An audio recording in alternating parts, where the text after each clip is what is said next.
ಸರ್ವ ಸೃಷ್ಟಿಕರ್ತನಾದ ತ್ರಯೇಕ ದೇವರ ಪರಿಶುದ್ಧವಾದ ಹೆಸರಿನಲ್ಲಿ ನಿಮ್ಮೆಲ್ಲರಿಗೂ ಸಮಗ್ರ ಸತ್ಯವೇದ ಅಧ್ಯಯನ ಕಾರ್ಯಕ್ರಮಕ್ಕೆ ಸುಸ್ವಾಗತ.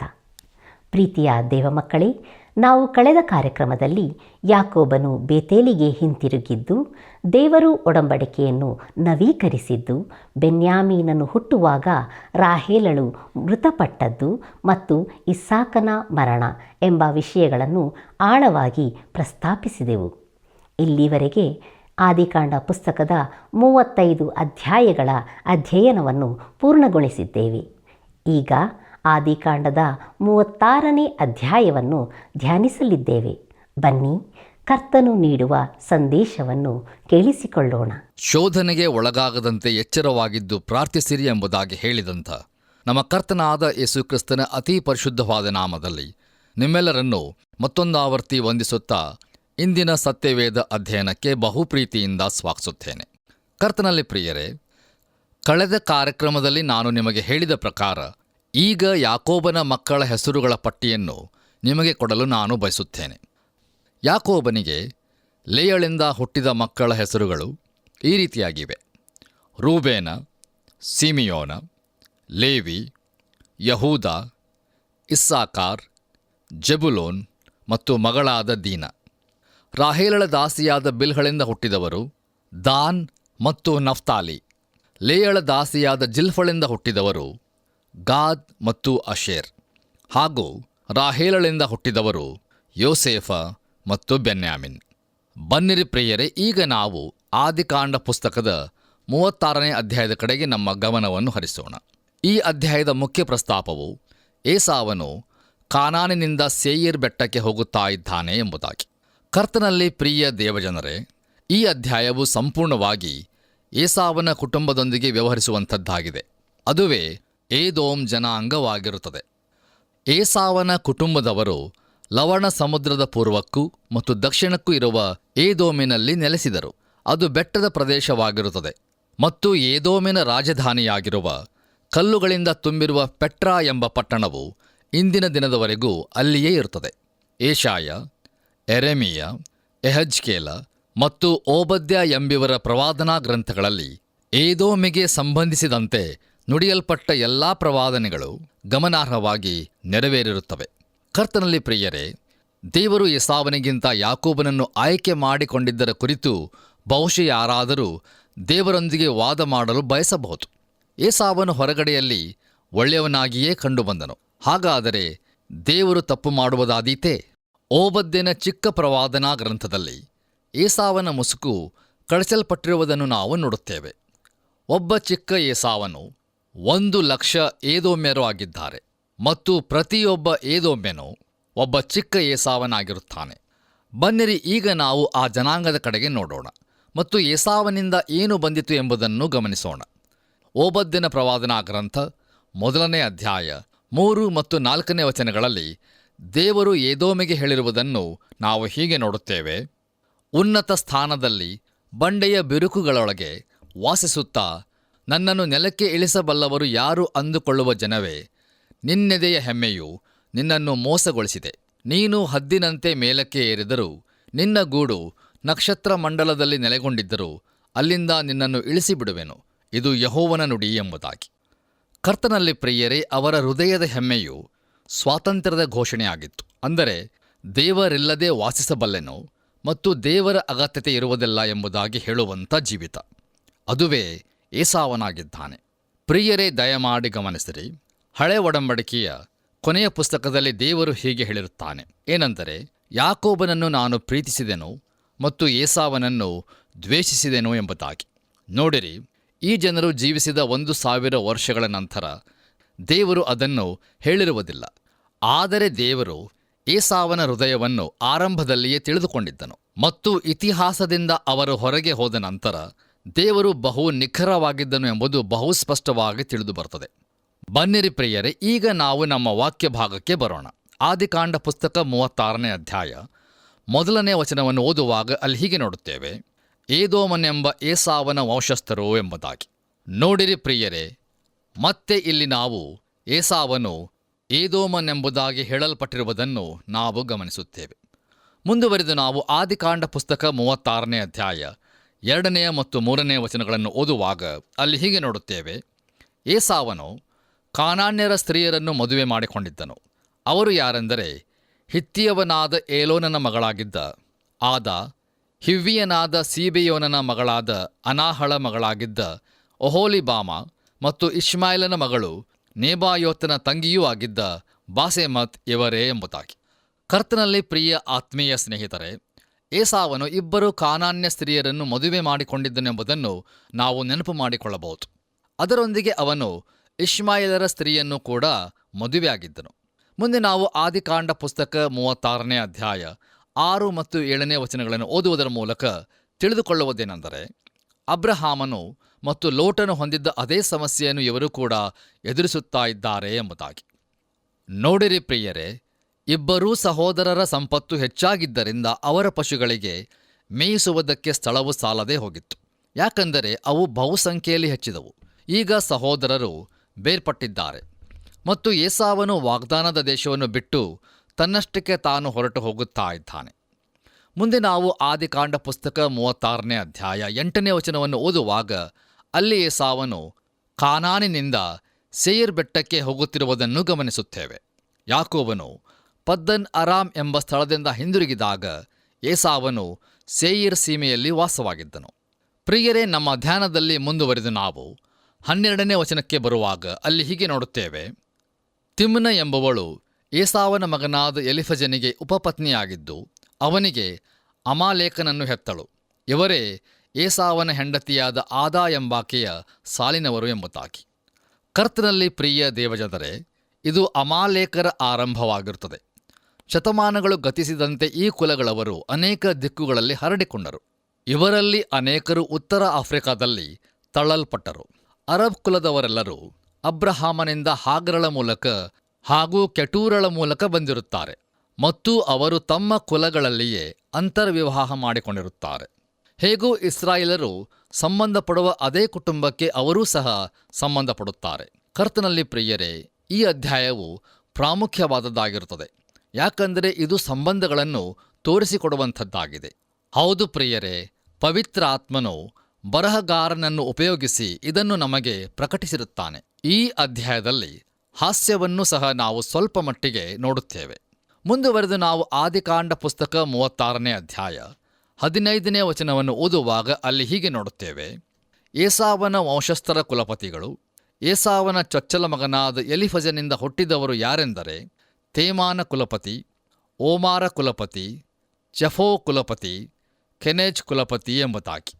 ಕರ್ತನಲ್ಲಿ ಪ್ರಿಯ ಸಹೋದರ ಸಹೋದರಿಯರೇ, ಈ ವಾಕ್ಯ ಭಾಗದ ಮೂಲಕ ನಾವು ಘನತೆಯ ಆರಂಭವನ್ನು ನೋಡುತ್ತೇವೆ. ನೋಡಿರಿ, ಅವರು ಬಿರುದುಗಳನ್ನು ಹೊಂದಿಕೊಂಡರು. ಕುಲಪತಿ ಎಂಬುದು ಅವರಿಗೆ ಕೊಡಲ್ಪಟ್ಟ ಅಡ್ಡ ಹೆಸರಾಗಿರಲಿಲ್ಲ. ಅವರು ಅದರಿಂದ ವ್ಯಾಪಾರ ವ್ಯವಹಾರವನ್ನು ಮಾಡುತ್ತಿದ್ದರು.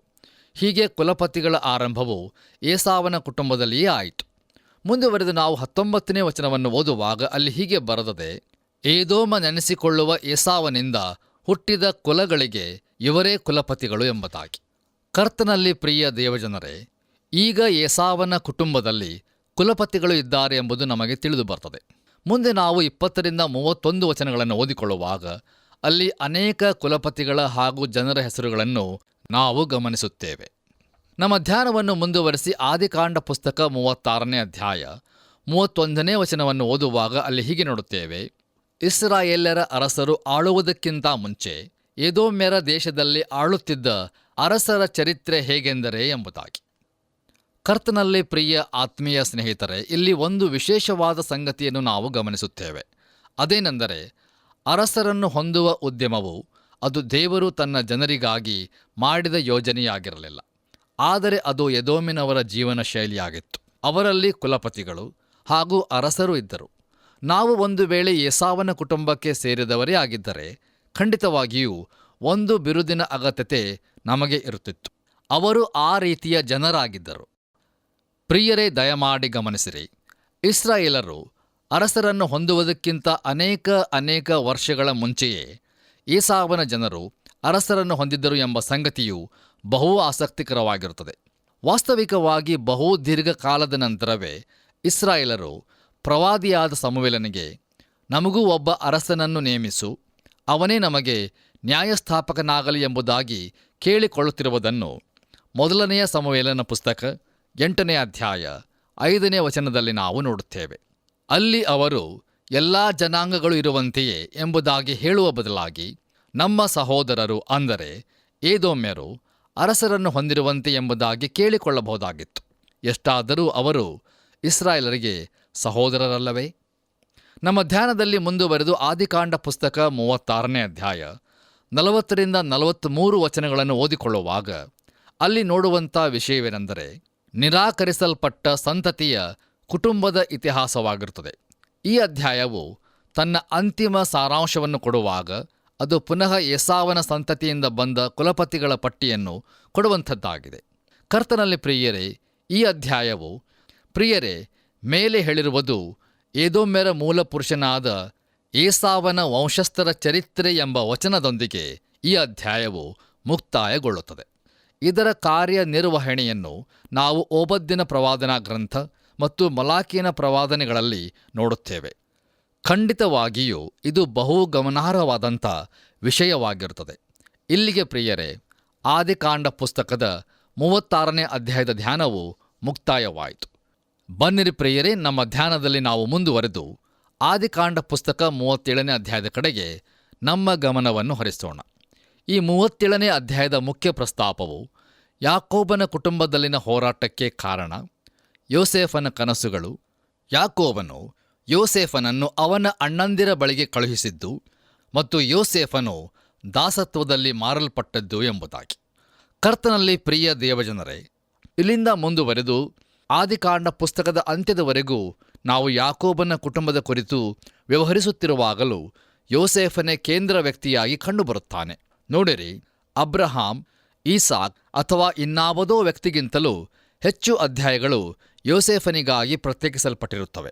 ಯಾಕೆ ದೇವರ ವಾಕ್ಯದಲ್ಲಿ ಯೋಸೇಫನಿಗೆ ಇಷ್ಟೊಂದು ಪ್ರಾಮುಖ್ಯತೆ ಕೊಡಲಾಗಿದೆ ಎಂಬುದನ್ನು ಆಲೋಚನೆ ಮಾಡುವುದು ಬಹಳ ಸೂಕ್ತವಾಗಿರುತ್ತದೆ. ಕರ್ತನಲ್ಲಿ ಪ್ರಿಯರೇ, ಅದಕ್ಕೆ ಹಲವಾರು ಕಾರಣಗಳು ಇರುತ್ತವೆ. ನೋಡಿರಿ, ಯೋಸೇಫನ ಜೀವಿತವು ಉತ್ತಮವಾದದ್ದಾಗಿಯೂ ಗೌರವಾನ್ವಿತವಾದದ್ದಾಗಿಯೂ ಇತ್ತು ಎಂಬುದು ಅವುಗಳಲ್ಲಿ ಒಂದು ಕಾರಣವಾಗಿರುತ್ತದೆ. ಫಿಲಿಪ್ಪಿಯವರಿಗೆ ಬರೆದ ಪತ್ರಿಕೆ 4ನೇ ಅಧ್ಯಾಯ 8ನೇ ವಚನದಲ್ಲಿ ಬರೆಯಲ್ಪಟ್ಟಂತೆ ಕಡೇ ಮಾತೇನೆಂದರೆ, ಸಹೋದರರೇ, ಯಾವುದು ಸತ್ಯವೂ ಮಾನ್ಯವೂ ನ್ಯಾಯವೂ ಶುದ್ಧವೂ ಪ್ರೀತಿಕರವೂ ಮನೋಹರವೂ ಆಗಿದೆಯೋ, ಯಾವುದು ಸದ್ಗುಣವಾಗಿದೆಯೋ, ಯಾವುದು ಕೀರ್ತಿಗೆ ಯೋಗ್ಯವೋ ಅವೆಲ್ಲವುಗಳನ್ನು ಲಕ್ಷ್ಯಕ್ಕೆ ತಂದುಕೊಳ್ಳಿರಿ ಎಂಬ ಈ ವಚನಕ್ಕೆ ಅವನು ಸಜೀವ ಉದಾಹರಣೆಯಾಗಿದ್ದನು. ನಮ್ಮ ಜೀವಿತದಲ್ಲಿ ಸತ್ಯವೂ ಮಾನ್ಯವೂ ನ್ಯಾಯವೂ ಶುದ್ಧವೂ ಪ್ರೀತಿಕರವೂ ಮನೋಹರವೂ ಆಗಿರುವ ಸಂಗತಿಗಳನ್ನು ನಾವು ಹೊಂದಿಕೊಳ್ಳಬೇಕೆಂದು ದೇವರು ಬಯಸುತ್ತಾನೆ. ಈಗ ನಾವು ಮೆಸ್ಸಿಯನಾದ ಯೇಸು ಕ್ರಿಸ್ತನ ಕಡೆಗೆ ನಡೆಸುವ ಯಾಕೋಬನ ಸಂತತಿಯ ಕಥೆಯನ್ನು ಪುನರ್ ಆರಂಭಿಸುತ್ತಾ ಇದ್ದೇವೆ. ನೋಡಿರಿ, ಯೋಸೇಫನ ಕಥೆಯು ಆರಂಭವಾಗುತ್ತಿರುವಂತೆಯೇ ಯಾಕೋಬನು ಕಾನಾನ್ ದೇಶದಲ್ಲಿ ವಾಸಿಸುತ್ತಾ ಇದ್ದಾನೆ. ಈಗ ದಯಮಾಡಿ ನಿಮ್ಮ ಸತ್ಯವೇದದಲ್ಲಿ ಆದಿಕಾಂಡ ಪುಸ್ತಕ 37ನೇ ಅಧ್ಯಾಯ 1ನೇ ವಚನವನ್ನು ನನ್ನೊಂದಿಗೆ ಗಮನಿಸಿರಿ. ಅಲ್ಲಿ ನಾವು ಹೀಗೆ ನೋಡುತ್ತೇವೆ, ಆದರೆ ಯಾಕೋಬನು ತನ್ನ ತಂದೆ ಪ್ರವಾಸವಾಗಿದ್ದ ಕಾನಾನ್ ದೇಶದಲ್ಲಿ ವಾಸ ಮಾಡಿದನು ಎಂಬುದಾಗಿ. ಕರ್ತನಲ್ಲಿ ಪ್ರಿಯ ಸಹೋದರ ಸಹೋದರಿಯರೇ, ಈಗ ಯಾಕೋಬನು ದಕ್ಷಿಣಕ್ಕೆ ಅಂದರೆ ಬೆತ್ಲೆಹೇಮಿನ ದಕ್ಷಿಣಕ್ಕೆ ಚಲಿಸಿ ಹೆಬ್ರೋನಿಗೆ ಬಂದಿರುವುದು ಸ್ಪಷ್ಟವಾಗಿ ತಿಳಿದು ಬರುತ್ತದೆ. ಇಲ್ಲಿಯೇ ಅಬ್ರಹಾಮನು ತನ್ನ ಮನೆಯನ್ನು ಮಾರಿದ್ದನು. ಇದು ದೇವರೊಂದಿಗಿನ ಅನ್ಯೋನ್ಯತೆಯ ಸ್ಥಳವಾಗಿರುತ್ತದೆ. ಮುಂದುವರೆದು ನಾವು 2ನೇ ವಚನವನ್ನು ಓದುವಾಗ ಅಲ್ಲಿ ಹೀಗೆ ನೋಡುತ್ತೇವೆ, ಯಾಕೋಬನ ಮಕ್ಕಳ ಚರಿತ್ರೆ. ಯೋಸೇಫನು 17 ವರ್ಷದವನಾಗಿ ಇನ್ನೂ ಹುಡುಗನಾಗಿದ್ದು ತನ್ನ ಅಣ್ಣಂದಿರ ಜೊತೆಯಲ್ಲಿ, ಅಂದರೆ ತನ್ನ ಮಲತಾಯಿಗಳಾದ ಬಿಲ್ಹಾ, ಜಿಲ್ಫಾ ಎಂಬವರ ಮಕ್ಕಳ ಜೊತೆಯಲ್ಲಿ ಆಡು ಕುರಿಗಳನ್ನು ಮೇಯಿಸುತ್ತಿದ್ದನು. ಅವರು ಏನಾದರೂ ಕೆಟ್ಟ ಕೆಲಸ ಮಾಡುವಾಗ ಅವನು ತಂದೆಗೆ ತಿಳಿಸುತ್ತಿದ್ದನು ಎಂಬುದಾಗಿ. ಈಗ ಪ್ರಿಯರೇ, ಪ್ರಾಮುಖ್ಯತೆಯು ಯಾಕೋಬನಿಂದ ಯೋಸೇಫನ ಕಡೆಗೆ ಸ್ಥಳಾಂತರಿಸುವುದನ್ನು ನಾವು ಇಲ್ಲಿ ಗಮನಿಸಬೇಕಾಗಿರುತ್ತದೆ. ಈ ಘಟನೆಯು ಸಂಭವಿಸಿದಾಗ ಯೋಸೇಫನು ಬರೀ 17 ವರ್ಷದ ಯುವಕನಾಗಿದ್ದನು. ಆಡು ಕುರಿಗಳನ್ನು ಕಾಯುತ್ತಿರುವ ಹುಡುಗರಲ್ಲಿ ಇವನೇ ಅತಿ ಚಿಕ್ಕವನಾಗಿದ್ದನು. ಬೆನ್ಯಾಮೀನನು ಇನ್ನೂ ಚಿಕ್ಕವನಾದದ್ದರಿಂದ ಅವನು ಮನೆಯಲ್ಲಿಯೇ ಇರುತ್ತಿದ್ದನು. ಯೋಸೇಫನು ತನ್ನ ಅಣ್ಣಂದಿರ ಕುರಿತು ಕೆಟ್ಟದಾಗಿರುವ ವರದಿಯನ್ನು ತಂದೆಗೆ ಬಂದು ಒಪ್ಪಿಸುತ್ತಿದ್ದನು. ಖಂಡಿತವಾಗಿಯೂ ಅಣ್ಣಂದಿರು ಅದನ್ನು ಇಷ್ಟಪಡಲಿಲ್ಲ. ಬಹುಶಃ ಅವನಿಗೆ ಚಾಡಿಕೋರ ಎಂಬುದಾಗಿ ಕರೆಯುತ್ತಿರಬಹುದು. ಮುಂದುವರೆದು ನಾವು ಆದಿಕಾಂಡ ಪುಸ್ತಕ 37ನೇ ಅಧ್ಯಾಯ 3ನೇ ವಚನವನ್ನು ಓದುವಾಗ ಅಲ್ಲಿ ಹೀಗೆ ನೋಡುತ್ತೇವೆ. ಯೋಸೇಫನು ಇಸ್ರಾಯೇಲನಿಗೆ ಮುಪ್ಪಿನಲ್ಲಿ ಹುಟ್ಟಿದವನಾದ್ದರಿಂದ ಇಸ್ರಾಯೇಲನು ಅವನನ್ನು ತನ್ನ ಎಲ್ಲಾ ಮಕ್ಕಳಿಗಿಂತ ಹೆಚ್ಚಾಗಿ ಪ್ರೀತಿಸಿ ಅವನಿಗೆ ನಿಲುವಂಗಿಯನ್ನು ಮಾಡಿಸಿಕೊಟ್ಟಿದ್ದನು ಎಂಬುದಾಗಿ. ಕರ್ತನಲ್ಲಿ ನನ್ನ ಪ್ರಿಯ ಆತ್ಮೀಯ ಬಂಧುಗಳೇ, ಯಾಕೋಬನು ರಾಹೇಲಳನ್ನು ಬಹಳವಾಗಿ ಪ್ರೀತಿಸುತ್ತಿದ್ದನು. ಅವನ ಜೀವಿತದಲ್ಲಿ ಸಂಭವಿಸಿದಂಥ ಮಹೋನ್ನತವಾದ ಸಂಗತಿಯು ಅದು ರಾಹೇಲಳಾಗಿದ್ದಳು. ಮತ್ತು ಯೋಸೇಫನು ಸಹ ಉತ್ತಮವಾದ ಹುಡುಗನಾಗಿದ್ದನು. ಆದ್ದರಿಂದ ಯಾಕೋಬನು ಯೋಸೇಫನನ್ನು ಪ್ರೀತಿಸುತ್ತಾ ಇದ್ದಾನೆ. ನಾವು ಇವನ ಭಾವನೆಗಳನ್ನು ಅರ್ಥ ಮಾಡಿಕೊಳ್ಳಬಹುದು. ಇವೆಲ್ಲವುಗಳು ನಿಜವಾಗಿರುವಾಗಲೂ ಇದು ನೆಪವಾಗಿರುವುದಿಲ್ಲ. ನೋಡಿರಿ, ಯೋಸೇಫನಿಗಾಗಿ ಬಹುವರ್ಣಗಳುಳ್ಳ ನಿಲುವಂಗಿಯನ್ನು ಮಾಡುವ ಅಗತ್ಯತೆ ಇರಲಿಲ್ಲ. ಮುಂದುವರೆದು ನಾವು 4ನೇ ವಚನವನ್ನು ಓದುವಾಗ ಅಲ್ಲಿ ಹೀಗೆ ಬರೆದದೆ, ಅವನ ಅಣ್ಣ ತಮ್ಮಂದಿರು ನಮ್ಮ ತಂದೆ ತನ್ನ ಎಲ್ಲಾ ಮಕ್ಕಳಿಗಿಂತಲೂ ಇವನನ್ನೇ ಹೆಚ್ಚಾಗಿ ಪ್ರೀತಿಸುತ್ತಾನೆಂದು ನೋಡಿ ಯೋಸೇಫನನ್ನು ಹಗೆ ಮಾಡಿ ಅವನೊಡನೆ ಸ್ನೇಹಭಾವದಿಂದ ಮಾತಾಡಲಾರದೆ ಹೋದರು ಎಂಬುದಾಗಿ. ಕರ್ತನಲ್ಲಿ ನನ್ನ ಪ್ರಿಯ ಆತ್ಮೀಯ ಬಂಧುಗಳೇ, ಯೋಸೇಫನು ತನ್ನ ತಂದೆಯ ಅಚ್ಚುಮೆಚ್ಚಿನ ಮಗನಾಗಿರುವುದರಿಂದ ಸ್ವಾಭಾವಿಕವಾಗಿ ಉಳಿದ ಅಣ್ಣ ತಮ್ಮಂದಿರು ಇವನನ್ನು ದ್ವೇಷಿಸಲು ಆರಂಭಿಸಿದರು. ಅವನೊಡನೆ ಸ್ನೇಹಭಾವದಿಂದ ಮಾತಾಡಲಾರದೆ ಹೋದರು ಎಂಬುದಾಗಿ ದೇವರ ವಾಕ್ಯದಲ್ಲಿ ನಾವು ಓದಿಕೊಂಡಿದ್ದೇವೆ. ಆದ್ದರಿಂದ ಪ್ರಿಯರೇ, ಈ ಕುಟುಂಬದಲ್ಲಿಯೂ ಸಹ ನಾವು ಕಲಹವನ್ನು ನೋಡುವರಾಗಿದ್ದೇವೆ. ಪ್ರಿಯರೇ, ದಯಮಾಡಿ ಗಮನಿಸಿರಿ. ಯಾರ ಕುಟುಂಬವಾಗಿದ್ದರೂ ಸರಿ, ಪಾಪವು ಆ ಕುಟುಂಬವನ್ನು ನಾಶ ಮಾಡುತ್ತದೆ ಎಂದು ನಾನು ಹೇಳಲು ಬಯಸುತ್ತೇನೆ. ಇಂದು ನಮ್ಮ ಕುಟುಂಬಗಳಲ್ಲಿ, ನಮ್ಮ ಪಟ್ಟಣಗಳಲ್ಲಿ ಹಾಗೂ ನಮ್ಮ ರಾಷ್ಟ್ರಗಳಲ್ಲಿ ಇರುವಂಥ ಸಮಸ್ಯೆಯು ಇದೇ ಆಗಿರುತ್ತದೆ. ಕೇವಲ ಒಂದೇ ಒಂದು ಕಾರಣವಿರುತ್ತದೆ ಮತ್ತು ಅದನ್ನು ದೇವರು ಪಾಪ ಎಂದು ಕರೆಯುತ್ತಾನೆ. ತಂದೆಯು ಯೋಸೇಫನ ಕಡೆಗೆ ಹೊಂದಿರುವ ಪ್ರೀತಿಯಲ್ಲಿ ತಾರತಮ್ಯ ಮಾಡುತ್ತಾ ಇದ್ದಾನೆ ಮತ್ತು ಯೋಸೇಫನ ವಿರುದ್ಧ ಹೊಂದಿರುವ ದ್ವೇಷದಿಂದಾಗಿ ಅವನ ಅಣ್ಣ ತಮ್ಮಂದಿರು ತಾರತಮ್ಯ ಮಾಡುತ್ತಾ ಇದ್ದಾರೆ. ನಮ್ಮ ಧ್ಯಾನವನ್ನು ಮುಂದುವರಿಸಿ ಆದಿಕಾಂಡ ಪುಸ್ತಕ 37ನೇ ಅಧ್ಯಾಯ 5 ಮತ್ತು 6ನೇ ವಚನಗಳನ್ನು ಓದುವಾಗ ಅಲ್ಲಿ ಹೀಗೆ ನೋಡುತ್ತೇವೆ. ಒಂದು ದಿನ ಯೋಸೇಫನು ಕನಸು ಕಂಡು ಅದನ್ನು ತನ್ನ ಅಣ್ಣಂದಿರಿಗೆ ತಿಳಿಸಲು ಅವರು ಅವನನ್ನು ಇನ್ನೂ ಹೆಚ್ಚಾಗಿ ದ್ವೇಷಿಸಿದರು. ಅವನು ಅವರಿಗೆ, ನಾನು ಕನಸಿನಲ್ಲಿ ಕಂಡದ್ದನ್ನು ಹೇಳುತ್ತೇನೆ ಕೇಳಿರಿ ಎಂಬುದಾಗಿ. ಕರ್ತನಲ್ಲಿ ನನ್ನ ಪ್ರಿಯ ಸಹೋದರ ಸಹೋದರಿಯರೇ, ಇಲ್ಲಿ ಯೋಸೇಫನ ನಡತೆಯನ್ನು ಹೇಗೆ ವಿವರಿಸಬಲ್ಲೆವು? ತನ್ನ ಅಣ್ಣಂದಿರು ತನ್ನನ್ನು ಇನ್ನೂ ಹೆಚ್ಚಾಗಿ ದ್ವೇಷಿಸುವರು ಎಂಬುದನ್ನು ತಿಳಿದಾಗ್ಯೂ ಯಾಕೆ ಅವನು ತನ್ನ ತಂದೆಗೆ ಹೋಗಿ ಚಾಡಿ ಅಥವಾ ದೂರು ಹೇಳಬೇಕಾಗಿತ್ತು? ನೋಡಿರಿ, ಆ ಸಮಯದಲ್ಲಿ ಅವನು ಮೋಸ ಹೋಗಬಲ್ಲ ಹುಡುಗನಾಗಿದ್ದನು ಎಂಬುದು ನನ್ನ ಅಭಿಪ್ರಾಯವಾಗಿರುತ್ತದೆ. ಲೋಕದ ರೀತಿ ನೀತಿಗಳನ್ನು ಕಂಡುಕೊಳ್ಳಲು ಯೋಸೇಫನಿಗೆ ದೀರ್ಘ ಸಮಯವೂ ಹಿಡಿಯಿತು. ಆದರೆ ನಿಶ್ಚಯವಾಗಿ ಅವನು ಕಲಿತುಕೊಂಡನು. ಲೋಕದ ಕುರಿತಾಗಿ ಎಷ್ಟು ತಿಳಿದುಕೊಂಡನೋ, ಮನುಷ್ಯನಿಂದ ಮನುಷ್ಯನಿಗೆ ದುಷ್ಟತನವು ಎಷ್ಟು ಹೆಚ್ಚಾಗಿದೆ ಎಂಬುದನ್ನೂ ಸಹ ಕಾಲಕ್ರಮೇಣ ಅವನು ತಿಳಿದುಕೊಂಡನು. ಆದರೆ ಅದನ್ನು ಈಗ ಅವನು ಕಲಿಯಲಿಲ್ಲ, ನಂತರದಲ್ಲಿ ಕಲಿತುಕೊಂಡನು. ಕರ್ತನಲ್ಲಿ ಪ್ರಿಯರೇ, ಯೋಸೇಫನು ಅತಿಯಾಗಿ ಪ್ರೀತಿಸಲ್ಪಟ್ಟು ಸಂರಕ್ಷಿಸಲ್ಪಟ್ಟಿರುತ್ತಾನೆ. ನಮ್ಮ ಧ್ಯಾನವನ್ನು ಮುಂದುವರಿಸಿ ಆದಿಕಾಂಡ ಪುಸ್ತಕ 37ನೇ ಅಧ್ಯಾಯ 7ರಿಂದ 8 ವಚನಗಳನ್ನು ಓದುವಾಗ ನಾವು ತಿಳಿದುಕೊಳ್ಳುವುದೇನೆಂದರೆ, ಯೋಸೇಫನು ತಾನು ಕಂಡಂಥ ಕನಸನ್ನು ತನ್ನ ಅಣ್ಣಂದಿರಿಗೆ ತಿಳಿಸುತ್ತಾ ಇದ್ದಾನೆ ಮತ್ತು ಅವರು ಅವನನ್ನು ಅಣಕಿಸಿ ತಿರಸ್ಕಾರದ ನಗೆಯನ್ನು ಹಾಕುತ್ತಾ ಇದ್ದಾರೆ. ನೋಡಿರಿ ಪ್ರಿಯರೇ, ಒಂದು ದಿನ ಅವನು ಅವರ ಮೇಲೆ ಅಧಿಕಾರ ನಡೆಸಲಿದ್ದಾನೆ ಎಂಬುದನ್ನು ಅವರು ನಿಜವಾಗಿಯೂ ನಂಬಲಿಲ್ಲ. ಆ ಕನಸಿನಿಂದಾಗಿ ಮತ್ತಷ್ಟು ಹೆಚ್ಚಾಗಿ ಅವರು ಅವನನ್ನು ದ್ವೇಷಿಸಲು ಆರಂಭಿಸಿದರು. ಹೇಗೂ ಈ ಸಂಗತಿಯು ಕನಸುಗಳನ್ನು ಮುಕ್ತಾಯಗೊಳಿಸಲಿಲ್ಲ. ಅವನಿಗೆ ಮತ್ತೊಂದು ಕನಸು ಬಿದ್ದಿತು. ಮುಂದುವರೆದು ಪ್ರಿಯರೇ, ನಾವು ಆದಿಕಾಂಡ ಪುಸ್ತಕ 37ನೇ ಅಧ್ಯಾಯ 9ರಿಂದ 11 ವಚನಗಳನ್ನು ಓದಿಕೊಳ್ಳುವಾಗ ಅಲ್ಲಿ ಯೋಸೇಫನು ತಾನು ಕಂಡಂಥ 2ನೇ ಕನಸನ್ನು ಅವರಿಗೆ ಹೇಳುತ್ತಾ ಇದ್ದಾನೆ ಮತ್ತು ಈ ಸಾರಿ ಅವನು ಏನು ಹೇಳುತ್ತಾ ಇದ್ದಾನೆ ಎಂಬುದರ ಕುರಿತಾಗಿ ಅವರಿಗೆ ಅರ್ಥವಾಯಿತು. ಪ್ರಿಯರೇ, ಇದೇ ಚಿತ್ರಣವು ಪ್ರಕಟಣೆ ಪುಸ್ತಕ 12ನೇ ಅಧ್ಯಾಯ 1ನೇ ವಚನದಲ್ಲಿ ಕಾಣಿಸಿಕೊಳ್ಳುತ್ತದೆ. ಅಲ್ಲಿ ಸೂರ್ಯನನ್ನು ಧರಿಸಿಕೊಂಡಿದ್ದ ಒಬ್ಬ ಸ್ತ್ರೀ ಇದ್ದಳು. ಆಕೆಯ ಕಾಲುಗಳ ಕೆಳಗೆ ಚಂದ್ರನಿದ್ದನು. ಆಕೆಯ ತಲೆಯ ಮೇಲೆ 12 ನಕ್ಷತ್ರಗಳುಳ್ಳ ಒಂದು ಕಿರೀಟವಿತ್ತು ಎಂಬುದಾಗಿ ನೋಡುತ್ತೇವೆ. ಪ್ರಿಯರೇ, ಅದು ಇಸ್ರಾಯೇಲ್ ರಾಷ್ಟ್ರ ಎಂಬ ಅರ್ಥವನ್ನು ಕೊಡುತ್ತದೆ. ನೋಡಿರಿ, ಯೋಸೇಫನು ತಮ್ಮ ಕುರಿತಾಗಿಯೇ ಹೇಳುತ್ತಾ ಇದ್ದಾನೆ ಎಂದು ಇಸ್ರಾಯೇಲನ ಮಕ್ಕಳಾದ ಯೋಸೇಫನ ಅಣ್ಣಂದಿರಿಗೆ ಅರ್ಥವಾಯಿತು. ಕರ್ತನಲ್ಲಿ ಪ್ರಿಯ ದೇವಜನರೇ, ಇಲ್ಲಿ ನಾವು ಇಸ್ರಾಯೇಲ್ ರಾಷ್ಟ್ರದ ಆರಂಭವನ್ನು ನೋಡುತ್ತಾ ಇದ್ದೇವೆ. ಆದಿಕಾಂಡವು ಒಂದು ಮೊಗ್ಗಿನ ಹಾಗೆ ಇದ್ದು, ನಾವು ದೇವರ ವಾಕ್ಯದಲ್ಲಿ ಮುಂದುವರಿಯುತ್ತಾ ಹೋದಂತೆ ಹೂವು ಬಿಡಿಸಿಕೊಳ್ಳುವುದನ್ನು ನೋಡುತ್ತೇವೆ. ಪ್ರಿಯರೇ, ಇಲ್ಲಿ ಕಾಣಿಸುವಂಥ ಈ ಮೊಗ್ಗು ಪ್ರಕಟಣೆಯ ಪುಸ್ತಕಕ್ಕೆ ಹೋಗುವವರೆಗೂ ಅರಳುವುದಿಲ್ಲ. ಪ್ರಿಯರೇ, ದಯಮಾಡಿ ಗಮನಿಸಿರಿ. ನಾವು ಏನು ಹೇಳಲ್ಪಟ್ಟಿದೆ ಎಂಬುದರ ಕುರಿತಾಗಿ ಅರ್ಥ ಮಾಡಿಕೊಳ್ಳಬೇಕೇ ಹೊರತು ಕಲ್ಪನೆಗಳನ್ನು, ಊಹೆಗಳನ್ನು ಮಾಡಲು ಪ್ರಯತ್ನಿಸಬಾರದು. ಇದು ಸ್ಪಷ್ಟವಾಗಿ ತಿಳಿಸಲ್ಪಟ್ಟಿರುವಾಗ ಇದರ ಕುರಿತು ಊಹೆ ಮಾಡುವ ಅಗತ್ಯತೆ ಇರುವುದಿಲ್ಲ. ಕರ್ತನಲ್ಲಿ ಪ್ರಿಯರೇ, ಮುದುಕನಾದ ಯಾಕೋಬನು ನಿಖರವಾಗಿ ಅದನ್ನು ತಿಳಿದುಕೊಂಡನು ಮತ್ತು ನಾನು ನಿನ್ನ ತಾಯಿಯು ನಿನ್ನ ಅಣ್ಣ ತಮ್ಮಂದಿರು ನಿನ್ನ ಮುಂದೆ ಅಡ್ಡ ಬೀಳುವುದಕ್ಕೆ ಬಂದೆವೋ ಎಂದು ಹೇಳಿ ಗದರಿಸಿದನು ಎಂಬುದಾಗಿ ದೇವರ ವಾಕ್ಯದಲ್ಲಿ ನಾವು ನೋಡುತ್ತೇವೆ. ಅದು ಒಂದು ಕನಸಾಗಿತ್ತು ಎಂಬುದಷ್ಟೇ ಯೋಸೇಫನು ಹೇಳುವನಾಗಿದ್ದನು. ಆದರೆ ಅವನು ಅದರ ಅರ್ಥ ವಿವರಣೆಯನ್ನು ನೀಡಲು ಪ್ರಯತ್ನಿಸಿರಲಿಲ್ಲ. ಯಾಕಂದರೆ ಅದು ಬಹುಸ್ಪಷ್ಟವಾಗಿ ತೋರುವಂಥದ್ದಾಗಿತ್ತು. ಅವನ ಅಣ್ಣಂದಿರು ಅದಕ್ಕೆ ಯಾವ ಗಮನವನ್ನು ಕೊಡದೆ ಅದನ್ನು ಸುಮ್ಮನೆ ತಳ್ಳಿ ಹಾಕಿದರು. ಅವರಿಗೆ ಸಂಬಂಧಿಸಿದಂತೆ ಅದು ಸಾಧ್ಯವಾಗುವವರೆಗೂ ಕಂಡುಬರಲೇ ಇಲ್ಲ. ಅವರಲ್ಲಿ ಒಬ್ಬರಾದರೂ ಯೋಸೇಫನಿಗೆ ಅಡ್ಡ ಬೀಳಬೇಕಾಗಿರುವುದಿಲ್ಲ ಎಂಬುದಾಗಿ ಅವರು ತಿಳಿದುಕೊಂಡಿದ್ದರು. ಆದರೆ ಯಾಕೋಬನಾದರೋ ಆ ಹೇಳಿಕೆಯನ್ನು ಬಹು ಸೂಕ್ಷ್ಮವಾಗಿ ಗಮನಿಸಿದನು.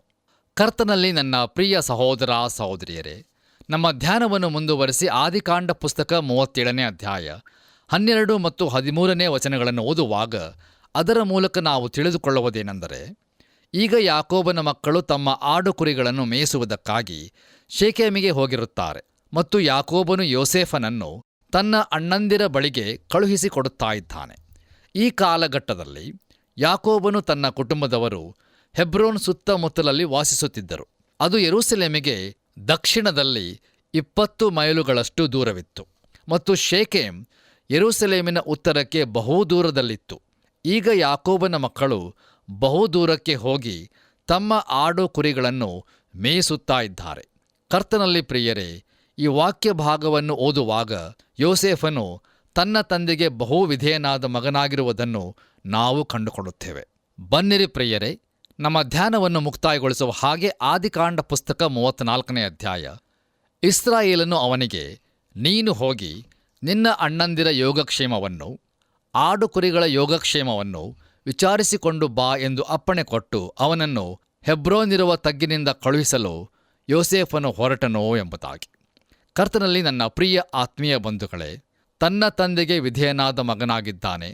ಈಗ ಅವನು ಹೆಬ್ರೋನಿನಿಂದ ಶೇಕೆಮಿಗೆ ಹೊರಡುತ್ತಾ ಇದ್ದಾನೆ. ಇಲ್ಲಿ ನಾವು ಗಮನಿಸಬೇಕಾದ ಒಂದೇ ಒಂದು ಸಂಗತಿ ಏನೆಂದರೆ, ಅದು ಯೋಸೇಫನ ವಿಧೇಯತೆಯಾಗಿರುತ್ತದೆ. ಇಲ್ಲಿಗೆ ಪ್ರಿಯರೇ, ಇಂದಿನ ವಾಕ್ಯ ಧ್ಯಾನವು ಮುಕ್ತಾಯವಾಯಿತು. ಮುಂದಿನ ಕಾರ್ಯಕ್ರಮದಲ್ಲಿ ನಾವು ಯೋಸೇಫನು ತನ್ನ ಅಣ್ಣಂದಿರನ್ನು ಸಂಧಿಸುವುದನ್ನು ಹಾಗೂ ಅಲ್ಲಿ ನಡೆಯುವ ಘಟನೆಯನ್ನು ಕುರಿತು ಧ್ಯಾನ ಮಾಡಿಕೊಳ್ಳೋಣ. ದೇವರು ನಿಮ್ಮನ್ನು ಆಶೀರ್ವದಿಸಲಿ. ಕರ್ತನ ಕೃಪೆಯು ಸದಾ ನಿಮ್ಮೊಂದಿಗಿರಲಿ. ಪ್ರೀತಿಯ ದೇವಜನರೇ, ದೇವರ ಬಲ ಸ್ವರೂಪವಾಗಿರುವ ವಾಕ್ಯವನ್ನು ಅಧ್ಯಯನ ಮಾಡಿದ್ದೇವೆ. ಆತನು ಅನುಗ್ರಹಿಸಿರುವ ಈ ಕೃಪೆಗಾಗಿ ಆತನಿಗೆ ಸ್ತೋತ್ರವಾಗಲಿ. ಈ ದಿನ ಅಧ್ಯಯನದಲ್ಲಿ ನೀಡಿರುವ ಯಾಕೋಬನ ಮಕ್ಕಳ ಹೆಸರುಗಳನ್ನು ನೀವು ನೋಟ್ ಪುಸ್ತಕದಲ್ಲಿ ಬರೆದಿಟ್ಟುಕೊಂಡಿದ್ದೀರೆಂದು ನಾನು ನಂಬುತ್ತೇನೆ. ಆದಿಕಾಂಡದ 36ನೇ ಅಧ್ಯಾಯದಲ್ಲಿ ಏಸಾವನು ಕಾನಾನಿನಿಂದ ಸೇಯೀರ್ ಬೆಟ್ಟಕ್ಕೆ ಹೋಗುತ್ತಾ ಇದ್ದಾನೆ ಮತ್ತು 37ನೇ ಅಧ್ಯಾಯದಲ್ಲಿ ಯಾಕೋಬನ ಕುಟುಂಬಕ್ಕೆ ಹೋರಾಟಕ್ಕೆ ಕಾರಣ ಯೋಸೇಫನ ಕನಸುಗಳು ಮತ್ತು ಯಾಕೋಬನು ಯೋಸೇಫನನ್ನು ಅವನ ಅಣ್ಣಂದಿರ ಬಳಿಗೆ ಕಳಿಸಿದ್ದು ಎಂಬ ಮುಖ್ಯ ಪ್ರಸ್ತಾಪವನ್ನು ಅಧ್ಯಯನ ಮಾಡಿದೆವು. ಅಧ್ಯಯನ ಮಾಡಿರುವ ಸತ್ಯವಾಕ್ಯಗಳನ್ನು ಪುನಃ ಓದಿಕೊಳ್ಳಿರಿ. ನಾವು ವಾಕ್ಯವನ್ನು ಹೆಚ್ಚು ಹೆಚ್ಚು ಧ್ಯಾನಿಸಿದಂತೆಲ್ಲ ನಮಗೆ ಹೆಚ್ಚು ಹೆಚ್ಚು ದೈವಬಲ ದೊರೆಯುತ್ತದೆ. ಕೃಪಾಪೂರ್ಣನಾದ ಪರಮದೇವರು ನಿಮ್ಮೆಲ್ಲರೊಂದಿಗೆ ಇರಲಿ.